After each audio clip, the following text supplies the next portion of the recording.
এ বান্দা দুনিয়ার মধ্যে হায়াত পাইছো, এই হায়াত পাওয়ার পরে তুমি কতই না বড়াই করো। আমার আল্লাহ বলে তুমি অহংকার করবা না, বড়াই করো না রে বাবা। ও পর্দার আড়ালের মা, তুমি অহংকার করবা না, বড়াই করো না। কারণ ক্ষমতার মালিক আল্লাহ, তারা আল্লাহ বলতেছেন, বুঝাইতে চান ক্ষমতাগিরি দেখাও, বড়াই করো, এত কিছু করে লাভ নাই। তুমি চিন্তা করো হায়াত আল্লাহ তাআলা যে আল্লাহ দান করেছেন, ওই আল্লাহ তাআলা কিন্তু মৌতও দান করেছেন, ঠিক না বেটি? মৌত কাসিন কুল্লু নাসিন দাখিলু, মৌত কাসিন কুল্লু নাসিন কবরু বাইতিন কুল্লু নাসিন দাখিলু, মিনহা খলাকনাকুম ওয়া ফিহা নুঈদুকুম ওয়া মিনহা নুখরিজুকুম তারাতান উখরা। আল্লাহ বলেন আমি তোমাদেরকে মাটি থেকে সৃষ্টি করেছি। মাটি থেকে কি থেকে? মাটি থেকে তোমাদেরকে সৃষ্টি করেছি। আবার আমি আল্লাহ তাআলা ওই মাটির মধ্যেই তোমাদেরকে ঢুকায়া দিব। সুতরাং দুনিয়ার মধ্যে হায়াত যেমন পাইছো, মৌতের কথাও স্মরণ কইরো বেশি বেশি। সম্পদ পাইছো, সম্পদ নিয়ে পাগল হয়ে যাও না। সুন্দর স্ত্রী পাইছো, এটা নিয়ে পাগল হয়ে যাও না। টাকা পয়সা পাইছো, ক্ষমতা পাইছো, এগুলো নিয়ে পাগল হয়ে যাও না। তুমি আমি আল্লাহ তাআলাকে স্মরণ করো, হায়াতকে স্মরণ করো, মৌতকে স্মরণ করো, বেশি বেশি কবরের চিন্তা করো।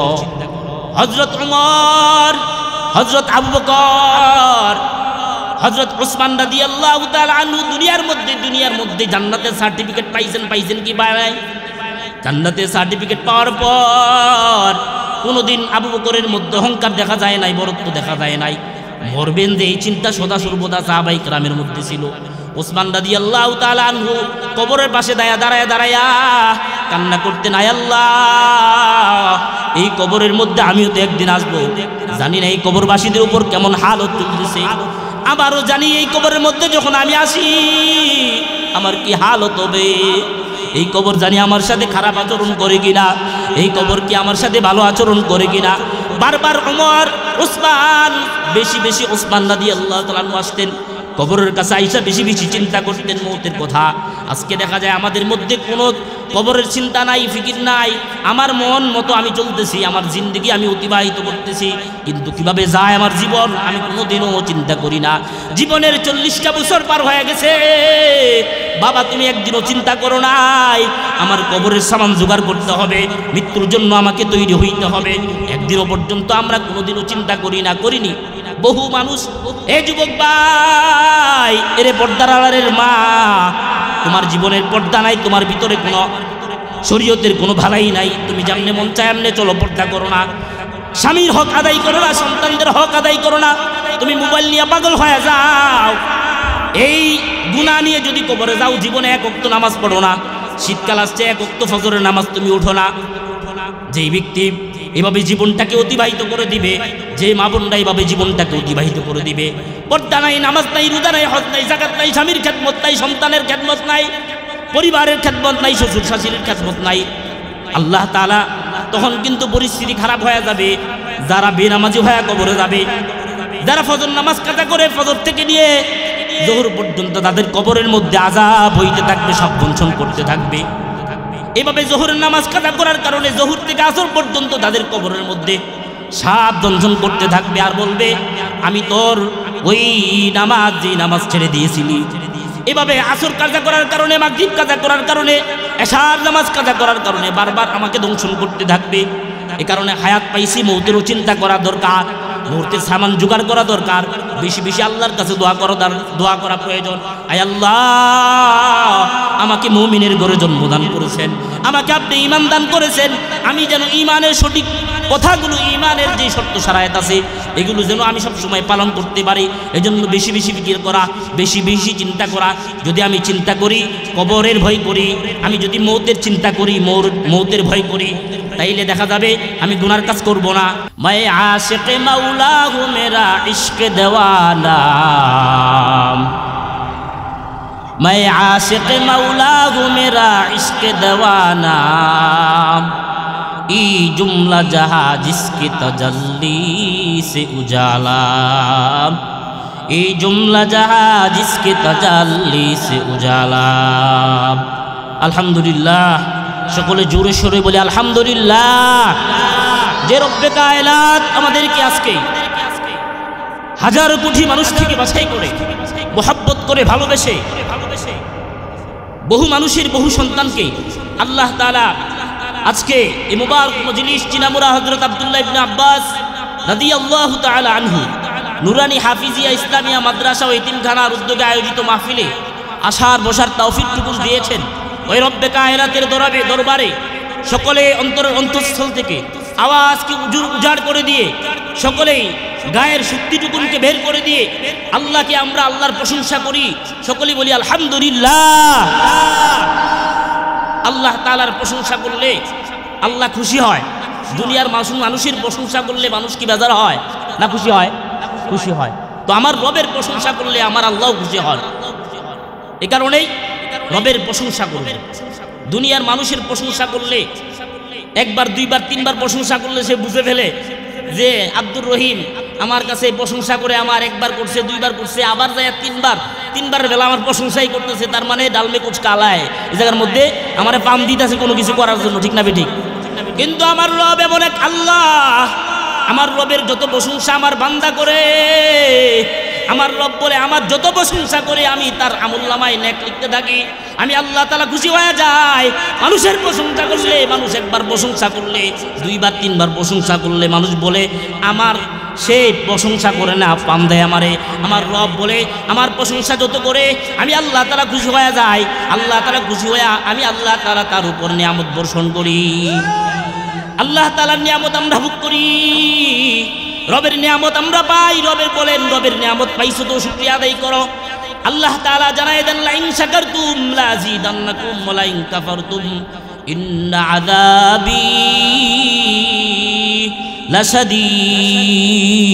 লাশাদীদ। আল্লাহু আকবার। আমার রব বলেন আমার নিয়ামত তুমি খাও, আমার নিয়ামত তুমি ভোগ করো। এ বান্দা তুমি প্রশংসা আমি আল্লাহ তাআলারই করো। আমার প্রশংসা তুমি একবার করবা দুইবার করবা না। আল্লাহ তাআলা বলেন বারবার আমার প্রশংসা তুমি করতে থাকো। আল্লাহ তাআলার প্রশংসা। এই কারণেই আমরা রবের প্রশংসা সর্বদা করব। আল্লাহ তৌফিক দান করুন।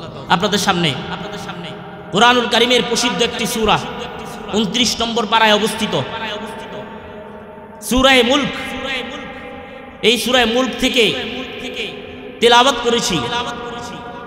এই সূরা সামনে রেখে ইনশাআল্লাহ আপনাদেরকে কিছু মেসেজ দিব। এই মেসেজ আমাকে আপনাদের সবাইকে আল্লাহ আমল করার তৌফিক দান করুন। প্যারা হাজিরিন, এই সূরার নাম হলো সূরাতুল মুলক। সূরাতুল মুলক, মুলক মানে রাজত্ব, ক্ষমতা। আল্লাহ তাআলা তিনি এই সূরার নাম রাখছে সূরাতুল মুলক। সমস্ত রাজত্ব কার? কুলিল্লাহুম্মা মালিকাল মুলক তুতিল মুলকা মান তাশা ওয়া তানজিউল মুলকা মিম্মান তাশা। প্রশংসা, ক্ষমতা, বাহাদুরি যাহা কিছু আমিত্ব বড়াই সব কিছু আল্লাহর জন্য। আল্লাহ করবেন, দুনিয়ার কোনো মানুষ বড়াই করবে না, অহংকার করবে না। অহংকার করলে তার আমল বরবাদ হয়ে যাবে। যারা দুনিয়ার মধ্যে অহংকার করবে আল্লাহ তাআলা জানায় দেন ইন্নাল্লাযীনা ইস্তাকবিরুনা আন ইবাদাতি সায়াদখুলুনা জাহান্নামা দাখিরিন। দুনিয়ার মধ্যে যারা অহংকার করবে, বড়ত্ব করবে, বলবে আমার এই তো ক্ষমতা আছে, আমার টাকা আছে, সুতরাং আমার কাছে কেউ ভিড়তে পারবে না। কোনো মসজিদের জন্য সাহায্যের জন্য গেলে আপনার কাছে টাকা আছে, পয়সা আছে, আপনি বাহাদুরি দেখায়া কোনো মাদ্রাসার ছাত্র যদি যায়, কোনো মাদ্রাসার আলেম যদি যায়, কোনো মসজিদের ইমাম যদি যায়, কোনো মসজিদের কমিটি যদি যায়, আপনার ক্ষমতা আছে, টাকা আছে, পয়সা আছে, আপনার টাকার বড়াই দেখাইয়া আপনি মুলুকত্ব দেখায়া বাহাদুরি দেখাইয়া আপনি তাকে জারি মারা বের করে দেন। অথচ এই ক্ষমতা, এই টাকা পয়সা, বাহাদুরি সব কে দান করেছেন? আল্লাহ তাআলা দান করেছেন। এই জন্য টাকা পয়সা দিয়েছেন আল্লাহ তাআলা, ক্ষমতা দিয়েছেন আল্লাহ তাআলা, এর অপব্যবহার করা যাবে না। যারা এই জমিনের মধ্যে অহংকার করেছে, বড়াই করেছে, ক্ষমতা নিয়ে লাফালাফি করেছে, আল্লাহ দুনিয়ার মধ্যে দেখাই দিয়েছেন ক্ষমতা চিরকাল থাকবে না। যত কিছু করো না কেন ক্ষমতার জন্য, ক্ষমতা আজ আছে কাল নাই। সমস্ত ক্ষমতার মালিক আল্লাহ তাআলা। আল্লাহ বলেন কুলিল্লাহুম্মা মালিকাল মুলক তুতিল মুলকা মান তাশা ওয়া তানজিউল মুলকা মিম্মান তাশা। আমি যাকে চাই ক্ষমতা দান করি, যাকে চাই ক্ষমতা থেকে ঘাট করে নামায় দেই। আমাদের কোনো ক্ষমতা নাই, তোমার কোনো ক্ষমতা নাই। তো আল্লাহ তাআলা সূরা মুলক, এই সূরার নাম দিলেন সূরাতুল মুলক। এই সূরার মধ্যে আল্লাহ তাআলা 30টি আয়াত দান করেছেন। এই সূরার আর অনেকগুলো নাম আছে। একটা নাম হলো সূরাতুল ওয়াকিয়া, সূরাতুল মুলক, সূরাতুন নাজিয়া বিভিন্ন নামকরণ করেছে। বলে এই সূরা কি করে এতগুলো নামকরণ, যে সূরাতুল ওয়াকিয়া, সূরাতুল মুনজিয়া, এই নামগুলো কেন করা হয়েছে? বলে এই নামগুলো এই জন্য করা হয়েছে যে এই সূরা যারা পাঠ করবে, এই সূরার ফজিলত, যে এই সূরা যারা পাঠ করবে এদেরকে আল্লাহ তাআলা নাজাত দান করবেন। সুবহানাল্লাহ। সূরা মুলক যারা তেলাওয়াত করবে, হাদিসে শরীফের মধ্যে আসছে যে যারা এই সূরা মুলক তেলাওয়াত করবে বেশি বেশি, বিশেষ করে এশার নামাজের পরে তেলাওয়াত করবে, এই সূরা তাদের জন্য কবরে সুপারিশ করবে, কাল কিয়ামতে সুপারিশ করবে আল্লাহ। তো এই সংক্ষিপ্ত সময় একটা ফজিলত বললাম। এরপরে এই সূরার মধ্যে 30টি আয়াত আছে। 30 আয়াত নিয়ে আলোচনা করার সময় নাই, যতটুকুন করা যায় 1-2 আয়াত নিয়ে। আল্লাহ তাআলা বলতেছেন, তাবারাকাল্লাযী বিয়াদিহিল মুলক, সমস্ত ক্ষমতা বড়ত্ব আমিত্ব হলো আমি আল্লাহ তাআলার জন্য। তাবারাকাল্লাযী বিয়াদিহিল মুলক ওয়া হুয়া আলা কুল্লি শাইইন কাদির, সমস্ত ক্ষমতার মালিক আল্লাহ তাআলা। আল্লাহ তাআলার কাছে সব কিছুর শক্তি আছে, আমাদের কাছে ওই রকম শক্তি নাই। আল্লাহ তাআলা চাইলে এই পৃথিবীটাকে, এই জমিনটাকে উল্টায় দিতে পারেন, পারেন কি পারেন না? আল্লাহ চাইলে পারেন, আমরা চাইলে পারি না। আল্লাহ চাইলে সব কিছু করতে পারেন, আল্লাহ চাইলে সব কিছু করতে পারেন। আল্লাহ তাআলা করবেন একদিন এই জমিনটাকে উল্টায় দিবেন। যখন মানুষ নাফরমানি করতে করতে একটা সময় আল্লাহ তাআলার অবাধ্যতা করবে, দুনিয়ার মধ্যে আল্লাহ আল্লাহ বলনে ওয়ালা লোক থাকবে না। আল্লাহ তাআলা বলবেন এই জমিন আমি আর বাঁচায় রাখবো না, এই জমিন কিয়ামত ঘটায় দিবে। ইজা জুলজিলাতিল আরদু জিলজালাহা ওয়া আখরাজাতিল আরদু আসকালাহা আল কারিআতু মাল কারিআতু ওয়া মা আদরাকা মাল কারিআ। আল্লাহ বলেন এই জমিনটাকে আমি একদিন উড়াইয়া দিব, এই জমিন থাকবে না, পাল্টাইয়া দিব, উল্টাইয়া দিব। কেন দিব? দুনিয়ার মধ্যে যখন মানুষটা কোরবানি করতে করতে এই পর্যায়ে বৈশায়া যাবে, আল্লাহ তাআলার সাথে নাফরমানি করে, সীমা লঙ্ঘন করে, সীমা অতিরিক্ত হয়ে যাবে, তখন আল্লাহ তাআলা কিয়ামত ঘটায় দিবেন। এই কারণেই আল্লাহ তাআলার কাছে ক্ষমতা আছে না নাই? দ্বিতীয় আয়াতের মধ্যে আল্লাহ তাআলা বলেন, এই আয়াতের মধ্যে আল্লাহ তাআলার বরত্ব প্রকাশ করছেন। এই আয়াত এবং দ্বিতীয় আয়াতের মধ্যে মুনাসাবাত আছে, একটা সম্পর্ক আছে, কিন্তু সম্পর্কটা অত্যন্ত সূক্ষ্ম, বোঝা কঠিন। মুফাসসিরিনে কেরাম লিখেছেন এই সামনের প্রথম আয়াত এবং দ্বিতীয় আয়াতের মধ্যে পার্থক্যটা কি? প্রথম আয়াতের মধ্যে আল্লাহ তাআলা আলোচনা করেছেন আল্লাহ তাআলার বরত্বের প্রশংসা, আল্লাহ তাআলার বরত্ব প্রশংসা করেছেন, আল্লাহ তাআলা বড়াইত্ব আল্লাহ তাআলা প্রকাশ করেছেন প্রথম আয়াতের মধ্যে। দ্বিতীয় আয়াতের মধ্যে আল্লাহ তাআলা বলেন আল্লাযী খালাকাল মাউতা ওয়াল হায়াত, আমি মানুষদেরকে, আমি যাদেরকে সৃষ্টি করেছি, হায়াত দিয়েছি, আল্লাহ তাআলা মরণও দিয়েছেন, জীবনও দিয়েছেন। আল্লাহ তাআলা হায়াত এবং মউত দুইটাই দান করেছেন। আল্লাযী খালাকাল মাউতা ওয়াল হায়াতা, আল্লাহ তাআলা প্রথম আয়াতের মধ্যে আল্লাহর নিজের প্রশংসা করেছেন। তারপরে হঠাৎ করে আল্লাহ তাআলা বলেন আমি আল্লাহ তাআলা হায়াত দান করলাম, আমি আল্লাহ তাআলা মউত দান করলাম। এটা কেন করলেন? বলে দুনিয়ার মধ্যে সমস্ত ক্ষমতার মালিক আল্লাহ তাআলা, আল্লাহ তাআলা আমাদেরকে হায়াত দান করেছেন, তোমাদেরকে হায়াত দান করেছেন। আল্লাহ তাআলা চাইলে হায়াত দেওয়ার পরে আল্লাহ তাআলা আমাদেরকে আবার ডাক দিয়ে নিয়ে যাইতে পারেন। সুতরাং হায়াত পাইছো তোমরা, এটা মনে রাখবা, আল্লাহ তাআলা হায়াত দিয়েছেন, মউত কিন্তু আল্লাহ তাআলার হাতেই। আল্লাহ তাআলার হাতে যেমন এই জমিনটা উল্টায় দিতে পারেন, ক্ষমতা রাখেন। আল্লাহ তাআলা কাউকে ক্ষমতা দান করেছেন, ক্ষমতা চ্যুত করতে পারেন, এটাও ক্ষমতা রাখেন। ঠিক তেমনিভাবে আল্লাহ তাআলা বলেন আমি আল্লাহ তাআলা কিন্তু হায়াতের মালিক। যেমন ভাবে এ বান্দা আমি তোমাকে হায়াত দান করলাম, আমি কিন্তু মউতের মালিক।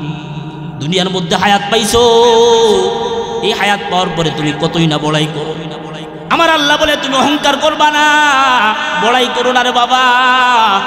ও পর্দার আড়ালের মা, তুমি অহংকার করবা না, বড়াই করো না। কারণ ক্ষমতার মালিক আল্লাহ তাআলা, আল্লাহ বলতেছেন, বুঝাইতে চান, ক্ষমতাগিরি দেখাও, বড়াই করো, এত কিছু করে লাভ নাই। তুমি চিন্তা করো হায়াত আল্লাহ তাআলা যে আল্লাহ দান করেছেন, ওই আল্লাহ তাআলা কিন্তু মউতও দান করেছেন। ঠিক না বেটি?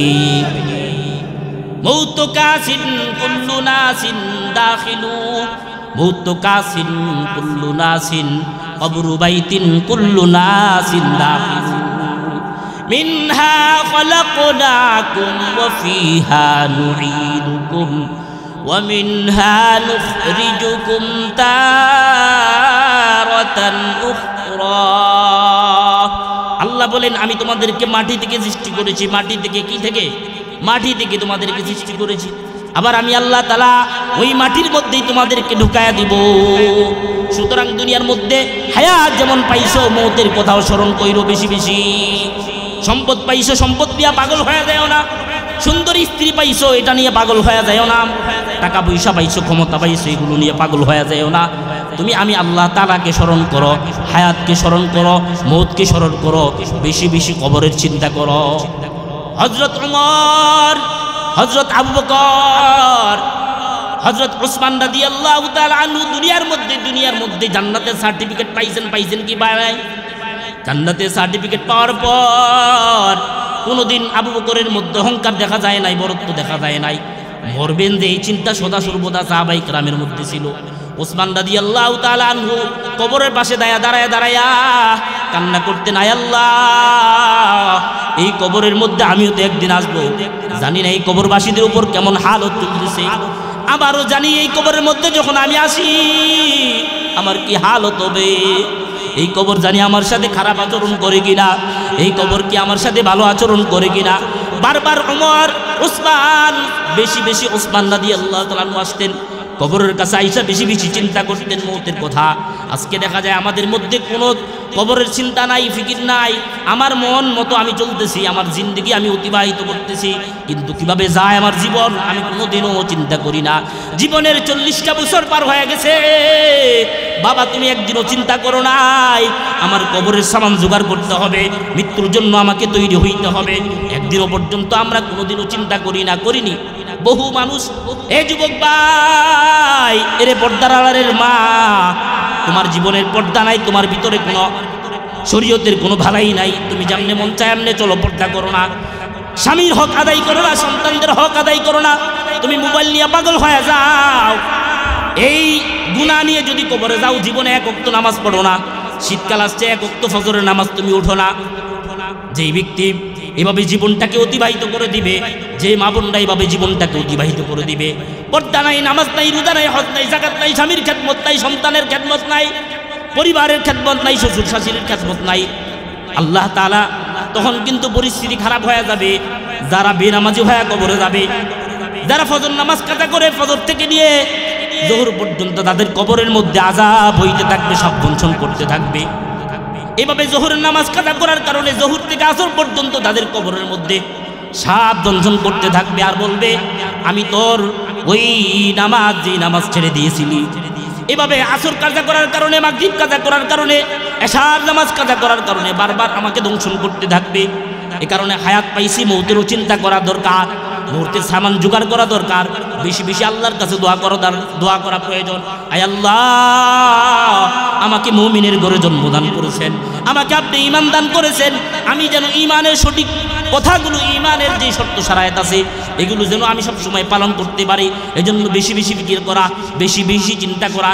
যদি আমি চিন্তা করি, কবরের ভয় করি, আমি যদি মৌতের চিন্তা করি, মৌতের ভয় করি, তাইলে দেখা যাবে আমি গুনার কাজ করব না, আমি দেখা যাবে খারাপ কাজ আমি করব না। সাহাবায়ে কেরাম জীবনটাকে দিয়েছেন, আল্লাহর নবীর জন্য উৎসর্গ করেছেন, ইসলামের জন্য উৎসর্গ করেছেন। আমার হায়াত আমি কোন দিকে ব্যয় করতেছি? আল্লাহ তাআলা বলেছেন, আল্লাযী খালাকাল মাউতা ওয়াল হায়াত লিয়াবলুয়াকুম আইয়ুকুম আহসানু আমালা। বলে হায়াত এবং মৌত কেন দান করেছেন আল্লাহ তাআলা বলতেছেন, আল্লাযী খালাকাল মাউত ওয়াল হায়াত, হায়াত এবং মৌত আমি এই জন্যই দান করেছি, লিয়াবলুয়াকুম, যে হায়াত এবং মৌত এই জন্য দান করেছি তোমাদেরকে পরীক্ষা করব। কি করবেন আল্লাহ? পরীক্ষা করবেন। দুনিয়ার মধ্যে যখন কোনো ছাত্র পরীক্ষা দেয়, ওই পরীক্ষার জন্য সে কি পরিমাণ প্রিপারেশন নেয়, সে কি পরিমাণ পড়াশোনা করে, দেখবেন যারা পরীক্ষা দেয়, পরীক্ষার মধ্যে যখন তার পরীক্ষার সময় গণায় যায়, এই পরিমাণ মেহনত করে, এই পরিমাণ মুজাহাদা করে, তার মা ডাকতেছে, বাবা খাবারটা খেয়ে যাও, সে বলে খাবারের সময় নাই, পরীক্ষা সময় হয়ে গেছে, আমার পড়তে হবে, না পড়লে তো আমি উত্তর দিতে পারবো না সঠিক। বলে কি বলে না? আপনাদের সন্তানরাই বলে। অথচ আমরাও কিন্তু একজন পরীক্ষার্থী, প্রত্যেক মুমিন একটা পরীক্ষার্থী। আপনি পরীক্ষা কি কয়বার দিয়েছেন? দুনিয়ায় পরীক্ষা হয়তো দুনিয়াবি পরীক্ষা দিয়েছেন, কিন্তু পরকালের পরীক্ষার জন্য আল্লাহর পক্ষ থেকে যেই পরীক্ষা, এই পরীক্ষা আমরা কি উত্তীর্ণ হইতে পারছি কি পাই নাই? এই জন্য ফিকির করা প্রয়োজন, চিন্তা করা প্রয়োজন। আল্লাহ বলতেছেন কেন বানাইলাম, আল্লাযী খলাকাল মাউতা ওয়াল হায়াত, হায়াত এবং মউত দান করছেন লিয়াবলুয়াকুম, আমি পরীক্ষা করব। কি পরীক্ষা করবেন, কেমনে পরীক্ষা করবেন, এটা রাখি আল্লাহ তাআলা সূরাতুল বাকারার 155 নম্বর আয়াতের মধ্যে বিস্তারিত বলেছেন যে কি কি পরীক্ষা আল্লাহ তাআলা করবেন। আল্লাহ তাআলা সূরা বাকারার 155 নম্বর আয়াতের মধ্যে বলেন, আল্লাযী ওয়ালানাবলুওয়ান্নাকুম বিশাইইম মিনাল খাউফ ওয়াল জু'i ওয়া নাকসিম মিনাল আমওয়াল ওয়াল আনফুসি ওয়াত তামারাত ওয়া বাশশিরিস সাবিরিন। আল্লাহ তাআলা বলেন সূরাতুল বাকারার 155 নম্বর আয়াত, আল্লাহ তাআলা বলেন ওয়ালানাবলুওয়ান্নাকুম বিশাইইম মিনাল খাউফ, যারা মুমিন হবে, যারা ইমানদার হবে তাদেরকে আমি 1 নাম্বার পরীক্ষা করব, বিশাইইম মিনাল খাউফ, ভয় দিয়ে পরীক্ষা করবেন। ওয়ালানাবলুওয়ান্নাকুম বিশাইইম মিনাল খাউফ, বিভিন্ন ধরনের পরীক্ষা দিয়ে আল্লাহ তাআলা আমাদেরকে পরীক্ষা করবে, বিভিন্ন বস্তুর মাধ্যমে পরীক্ষা করবে।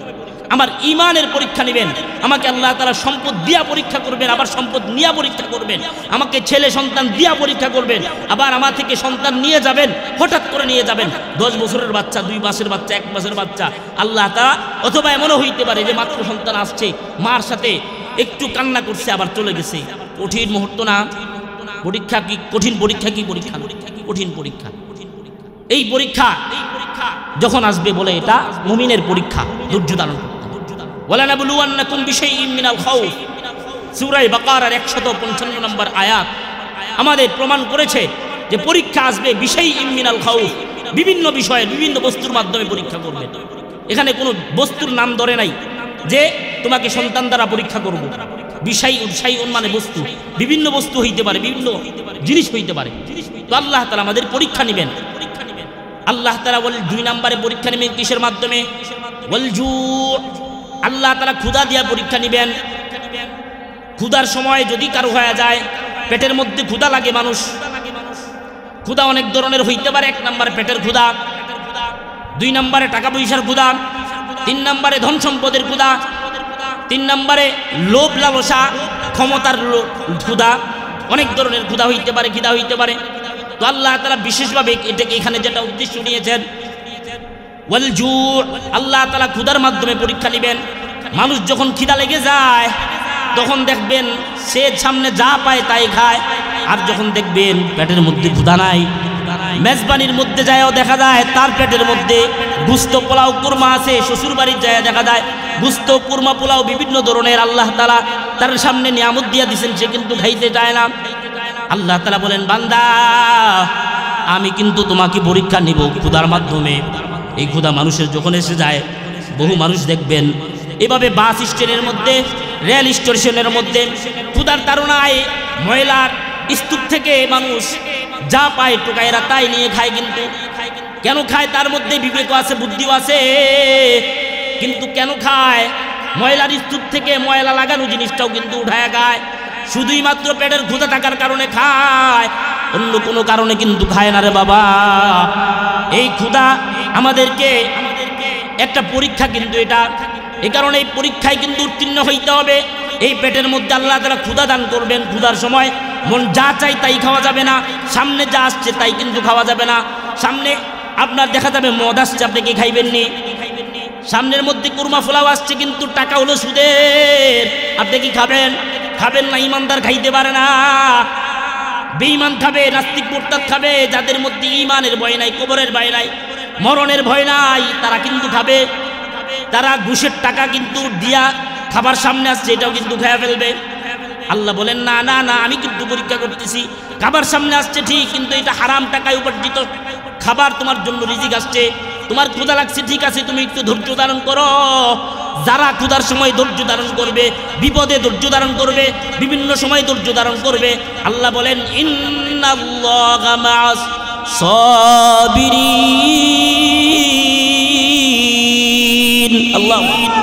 আল্লাহ বলেন যারা ধৈর্য ধারণ করবে তাদের সাথে আমি আল্লাহ আছি।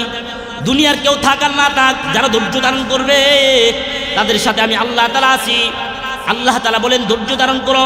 সামনে খাবার আসছে, মন চাইলে খাও না, এটা সুদের কিনা একটু যাচাই করো, এটা ঘুষের কিনা যাচাই করো, এই খাবারটা হালাল কিনা যাচাই করো। তুমি ব্যবসা করতেছো, কামাই করবা, এটা দিয়ে তুমি ক্ষুধা নিবারণ করবা, পরিবারের ক্ষুধা নিবারণ করবা, কিন্তু এটা ব্যবসাটা কি হালাল কিনা তুমি একটু যাচাই বাছাই করো। আজকে কত ধরনের ব্যবসা আছে, 99% ব্যবসায়িক আমাদের দেশে আছে ক্ষুধা নিবারণ করে হারাম টাকার মাধ্যমে, আছে না নাই? টাকা হালাল হইতে পারে, কিন্তু দেখা যায় তার মিথ্যা কথা বলে বলে ব্যবসা করতেছে। এই ব্যবসা কি হালাল না হারাম? হারাম। দেখা যাবে সে একজনের থেকে চায়া আনছে, কিন্তু মিথ্যা কথা বলে আনছে। এটা জায়েজ নাকি না জায়েজ? না জায়েজ। আপনার খিদা আছে পেটের মধ্যে, আপনি সত্য কথা বলে আনেন, আপনি নিজে শ্রম দিয়ে মাথার গাম পায়ে ফালান, 10 টাকার জায়গায় 1 টাকা খান, 10 লুকমার প্রয়োজনে 1 লুকমা খান। এই 1 লুকমার মধ্যে আল্লাহ তাআলা 10 লুকমার বরকত দিয়া দিবেন। বরকত দেনওয়ালাকে আল্লাহ তাআলা তো তাবারাকাল্লাযী বিয়াদিহিল মুলক, আল্লাহ বলছেন আমি বরকত দাতা। ও বন্ধুরা আমার, মুরব্বী বাবারা আমার, পর্দার আলানের মা ও বোনেরা, আপনারা চিন্তা করবেন আমার পেটের ক্ষুধা নিবারণ হইতেছে কিসের মাধ্যমে? বিশেষ করে আমি মা বোনদেরকে বলবো, আপনার স্বামী, আপনার ছেলে আপনার ক্ষুধা নিবারণ করে, পরিবারের ক্ষুধা নিবারণ করে সে কামাই করতেছে, এই টাকাটা কিসের? সে কি চুরি করে আনতেছে? আপনি খোঁজখবর নেবেন। যদি হারাম টাকা আপনার পরে ঘরের মধ্যে নিয়ে আসছে, আপনি নিষেধ করে দিবেন, এই হারাম টাকা আমার ঘরের মধ্যে আমি নিয়ে আসলে আমি চুলায় আগুন ধরাবো না। যদি আপনি 2-4 দিন করতে পারেন, আপনার সন্তান অথবা আপনার স্বামী সে কিন্তু আর হারাম টাকা কামাই করবে না। একজন স্ত্রী চাইলে, একজন মা চাইলে একটা পরিবার হারাম মুক্ত করতে পারে, কিন্তু দেখা যায় এই উদ্যোগটা নেয় না মা বোন। শুধু আমার যত সাজসজ্জা প্রয়োজন আমার স্বামী দিতে পারলেই হইল, আমাকে 3 বেলা যদি কুরমা ফলাও খাওয়ায় তাইলে দিতে পারলে হইল, খাওয়াইতে পারলেই হইল। আমার মেয়েরা দেখা যায়, মা বোনেরা, বাচ্চারা পাগল হয়ে যায় সাজসজ্জার জন্য। এই আধুনিক জামানা কি পড়তেছে, কি খাইতেছে, কোত্থেকে আসতেছে, কোনো ফিকির নাই, চিন্তা নাই। অথচ এই হারাম দিয়ে যদি আপনার পেটের ক্ষুধা নিবারণ করেন, আপনার পোশাক আশাক, এটা তো আপনার পোশাকের ক্ষুধা, এই পোশাকও যদি হারাম হয়, আপনার খাবারও যদি হারাম হয়, এই সমস্ত কারণে কিন্তু আজকে বেনামাজির সংখ্যা বেশি। নামাজ পড়লেও নামাজিদের মধ্যে তাকওয়া নাই, ভয় নাই, নামাজির মধ্যে দিনদারিত্ব আসে না, পরিবারের মধ্যে পর্দা আসে না। কেন আসে না? হারাম খাইতেছে, হারাম। অধিকাংশ সন্তানের ব্রেন কম। কেন কম? মুফাসসিরিনে কেরাম ব্যাখ্যা করেন, সন্তানদেরকে মুফাসসিররা লিখেছেন সন্তানদেরকে কি খাওয়ায়? হারাম খাওয়ায়। হারাম খাওয়াইতে খাওয়াইতে সন্তানের ব্রেন দিন দিন কমতে থাকবে। কিন্তু কিভাবে ব্রেন কমতেছে সন্তান, এটা আপনারা জানেন না। সন্তান হারাম খাবারের মাধ্যমে, গুনাহ করার মাধ্যমে দেখা যায় সন্তানের ব্রেন কমে যায়। অথচ চিন্তা করি না, সন্তানের ব্রেন কম, ডাক্তারের কাছে যায়, প্রয়োজনে ভণ্ড পীরদের কাছে যায়, হুজুরদের কাছে যায়, বিভিন্ন জায়গায় যায় যে আমার সন্তানের ব্রেন কম। কিন্তু কেন কম? এই ফিকিরটা একটু করি না। আগে আপনি ঈমানের যাচাই করবেন, ঈমান দিয়ে যাচাই করবেন, কোরআন দিয়ে আপনি যাচাই করবেন যে আমার সমস্যা কি, সন্তানের পরিবারের মধ্যে সমস্যা কি, আপনার পারিবারিকভাবে কি সমস্যা, সামাজিকভাবে কি সমস্যা, কোরআন দিয়ে আগে যাচাই করেন, এরপরে ডাক্তারের কাছে যান, এরপরে বিভিন্ন জায়গায় যান, এরপরে ওষুধ ব্যবহার করেন।